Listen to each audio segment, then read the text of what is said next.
Francisco, ¿cómo te va? Muy buenas tardes, Agustín Amado, te saluda. Hola Agustín, buenas tardes, ¿cómo estás? ¿Bien? Bien, sé que están activando fuerte aquí, porque ya está planteada también la definición de candidaturas para el año que viene, así que están trabajando en ese tema, pero la agenda hoy impone también hablar de esto que está pasando en el contexto nacional, acuerdo con el Fondo Monetario Internacional, coletazos, terremoto dentro de la fuerza gobernante. ¿Cómo lo están viendo ustedes? ¿Y qué van a hacer cuando este acuerdo llegue al recinto de diputados, Francisco?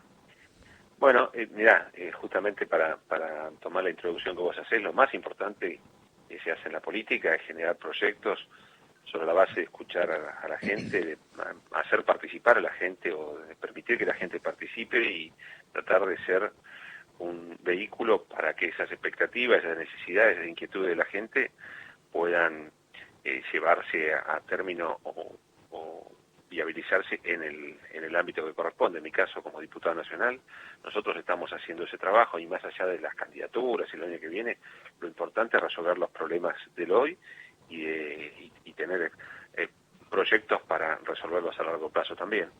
Y en ese sentido, nosotros estamos muy preocupados y estamos ocupándonos de, de colaborar en este proceso que tiene Argentina, que incluye el acuerdo o no con el Fondo Monetario Internacional, pero que sobre todo tiene que ver con que Argentina tenga un rumbo desde ahora, no solamente a partir del 2023 con un rumbo distinto para el país, sino que ahora se empiecen a solucionar algunas cosas. Por eso, el domingo justamente, José Luis Espert, un diputado que es de otro partido político, que es de otro partido, que es el Partido Libertario, Liberal, Lo de Milei. Chester. En realidad sí, no están en el mismo partido político exactamente, pero sí responden a ideas similares. Esper me manda un Espert, perdón, proyecto sí, sí. Sí, José Luis Esper me manda un proyecto el domingo de pedido de informe al Ejecutivo en relación a este entendimiento, este acuerdo con el Fondo Monetario Internacional. Y lo modificamos y lo presentamos ayer, porque entendemos, y estas son las cosas que nos unen, más allá de esto que decías vos también, sobre los partidos políticos, acá hay cosas que resolver que las vemos los que estamos en distintos partidos políticos, independientemente del partido que sea. Entonces, los espacios terminan ampliándose porque las necesidades de Argentina son bien concretas. Y nosotros lo que le estamos preguntando con Expert al Ejecutivo Nacional es sobre qué plan de gobierno, qué programa de gobierno tiene previsto más allá del acuerdo con el Fondo Monetario Internacional.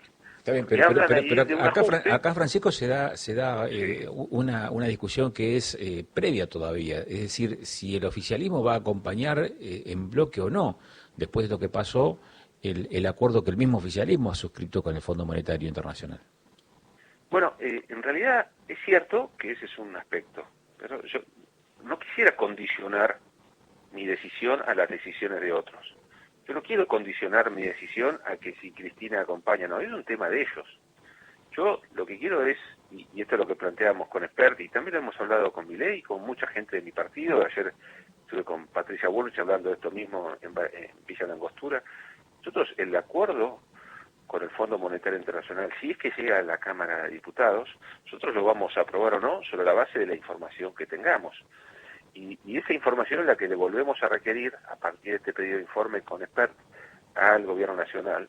Y básicamente nos tienen que informar qué planes tienen. Si nos quedamos con los relatos, con los discursos, esta supuesta renuncia de Máximo Kirchner a la presidencia del bloque oficialista, todas esas cosas que yo creo que son más parafernalia, más show, que cosas concretas, entonces no estamos resolviendo el problema. Nosotros lo que queremos es información concreta. Es decir, si la Argentina, a través del Gobierno Nacional, hace un acuerdo con el Fondo Monetario Internacional para resolver la situación argentina, pues nosotros nos queremos enterar de qué se trata.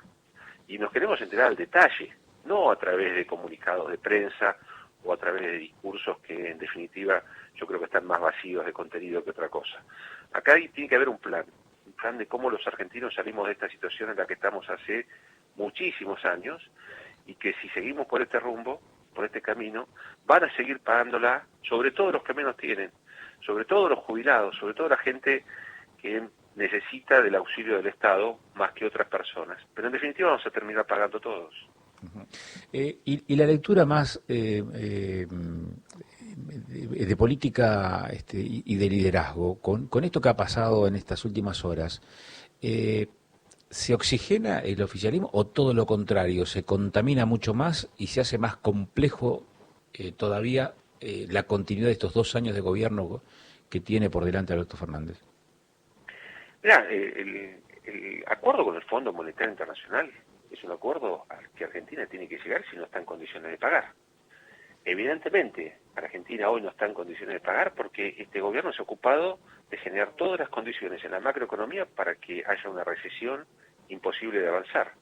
Esa posición en la que nos pone, esa posición de debilidad que ha generado este gobierno, y claramente es una encerrona para sus propios proyectos. Si no hay un acuerdo con el Fondo Monetario Internacional, Argentina cae en default, con lo cual el gobierno, que yo creo que todo lo que hacen es pensando en mantener su condición de poder, bueno, vería frágil esa posibilidad de aquí en adelante. Entonces lo que hacen es tratar de cerrar un acuerdo con el Fondo Monetario Internacional de manera muy desordenada, de manera muy desprolija y a último momento. Pero al mismo tiempo se ven en la necesidad de hablarle a su electorado. ¿Y eso qué implica? Bueno, implica que el presidente del Banco Nación, implica que algunos referentes importantes, algunos con ascendencia social, pero implica también que el sector de la Cámpora, presidida por Máximo Kirchner, se muestren contrarios a ese acuerdo, que es todo, reitero, un gran show. Ellos van a seguir haciendo dentro del gobierno todos los esfuerzos para mantenerse en el poder. Entonces, sí, Máximo Kirchner renuncia a la presidencia. ¿Qué implica eso en términos reales? No implica nada. La verdad que es puro show. El presidente, la forma que él ha ejercido la presidencia hasta ahora es solamente para dar los cierres en los discursos. Y seguramente es el que toma decisiones sobre qué se vota y qué no. Y seguramente esa ascendencia sobre el resto la va a seguir teniendo. Y seguramente todos los integrantes de la Cámpora que renunciaron después de las elecciones de las elecciones generales del año pasado, todos esos que amenazaron con renunciar y que no renunciaron, ahora tampoco van a renunciar, porque tienen cargos importantes, porque tienen cajas, porque tienen acceso al poder. Entonces, eso que a nosotros nos muestran como que están enojados con un ala del gobierno porque eso no es lo que ellos pretenden, porque el Fondo Monetario Internacional es enemigo del mundo y nosotros vamos a defender a los trabajadores. Todo eso es show. La realidad es que el kirchnerismo tiene un proyecto de poder que no va a abandonar. Y pueden estar enojados, pueden estar peleados, como Massa en su momento hablaba barbaridades de la actual vicepresidente, como Alberto Fernández hablaba barbaridades de la actual vicepresidente, y después, a la hora de sumar poder, están todos juntos de nuevo. Así que eso no creo que cambie. Uh-huh. No puedo dejar de consultarte también respecto de la marcha que habrá en la tarde de hoy acerca de la Corte y las implicancias que esto trae. Digo porque son distintos elementos que coinciden temporalmente en la jornada que nos ponen te diría en luz amarilla, digamos, expectantes respecto de qué puede llegar a ocurrir. El viaje del presidente al exterior en un escenario de cuasi conflictividad o preconflicto bélico, su reemplazo por Cristina por estas horas mientras dura esa visita al exterior, la renuncia de Máximo, el acuerdo con el Fondo Monetario Internacional, esta movilización de la tarde en contra de uno de los poderes del Estado, digamos, de la Constitución, de cómo está constituido uno de los poderes del Estado. Digamos, todo es un combo sumamente tensionante lo que está pasando, y no puedo dejar de preguntarte respecto de esta marcha para hoy a la tarde, Francisco. Bueno, es que en realidad la síntesis es que desprecian el sistema republicano cuando el sistema republicano no les favorece. Y cuando ganan las elecciones en el año 2003, Néstor Kirchner, él tenía cero convicciones y cero manejo del poder por fuera de la cobertura que le daba Eduardo Duhalde. Entonces, rápidamente, él accede a un acuerdo con Horacio Berbisky para, entre otras cuestiones, invadir la justicia de operadores políticos a través de un partido político dentro de la justicia, que se llama justicia legítima. Con los años lograron meter cientos de funcionarios a todos los niveles de la justicia federal. Funcionarios, muchos de los cuales hoy son jueces, y que pertenecen, adhieren y reciben órdenes de ese partido político que se llama justicia legítima. A través de esa herramienta y de otras herramientas que han procurado desde afuera del Poder Judicial, han condicionado y han buscado lo que más necesita cualquier delincuente, que es evitar caer preso, es decir, lograr la impunidad. Y les ha ido bastante bien. Lo que pasa es que no tienen todo resuelto, porque, claro, por suerte en Argentina, todavía el sistema republicano, más allá de que no funciona de manera perfecta, todavía tiene un funcionamiento más o menos equilibrado. Y encuentran ahora un escollo importante en la Corte Suprema de Justicia. Corte Suprema de Justicia que prácticamente nombró el kirchnerismo en sus periodos previos al periodo 2015-2019, en el que estuvo Mauricio Macri.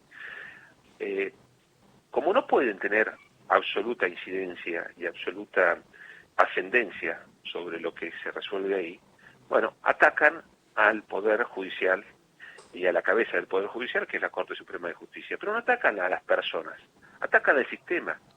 Entonces, la defensa que tenemos que procurar el resto a la Corte Suprema de Justicia no es a los jueces independientemente o individualmente, no a los nombres, sino a la división de poderes, sino al sistema judicial. Y ese tiene que ser un compromiso de todos los argentinos, no solamente de la oposición. Personalmente, no tengo los mejores conceptos de todos los miembros de la Corte, pero ese no es un tema central acá. El tema central es que nosotros elegimos vivir bajo un sistema que es el sistema republicano. Y ese sistema republicano se basa en la división de poderes. El poder ejecutivo en Argentina tiene predominancia sobre el resto, pero por distintas cuestiones. Obviamente ahí entra en juego también la Constitución del 94 y otras cuestiones posteriores. Pero eso no significa que no tenga que existir un equilibrio. Y ese equilibrio no podemos permitir que se rompa absolutamente, sobre todo a partir de la voluntad de personas que no quieren lo mejor para los argentinos, quieren lo mejor para sí mismos. Francisco, muchas gracias por la gentileza de darnos estos minutos de tiempo, muy amable. Bueno, no, al contrario, un abrazo, Agustín. Saludos. Otro.